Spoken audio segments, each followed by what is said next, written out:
The passage chosen for today's devotion from Bible is Matthew, chapter 18, verses 1 to 14. What qualities does God look for in His disciples?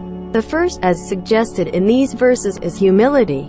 In the world, looking up to those who are great is often seen as important.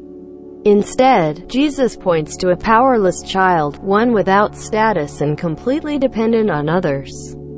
He tells His disciples that they must turn away from their preoccupation with status and be objectively humble.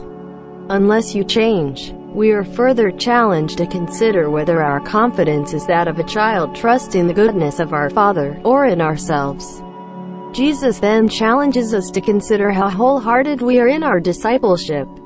Causing people spiritual damage, making them question their faith through our actions or words, is a serious matter with serious consequences. Moreover, we are to be at war with our own tendencies to sin, whatever part of us that involves.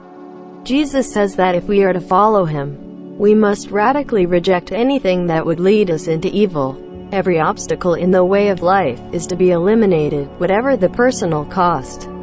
Finally, we are to imitate Jesus in caring for and restoring His little ones.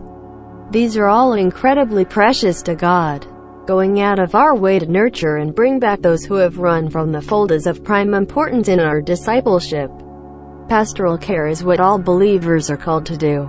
The emphasis in this passage seems to be that God's community are to look out for one another, show patience towards the spiritually struggling, and seek to restore those who are straying with gentleness and forgiveness, all the time being committed in their personal walk with God. How far do we share God's concern for the weakest in the kingdom?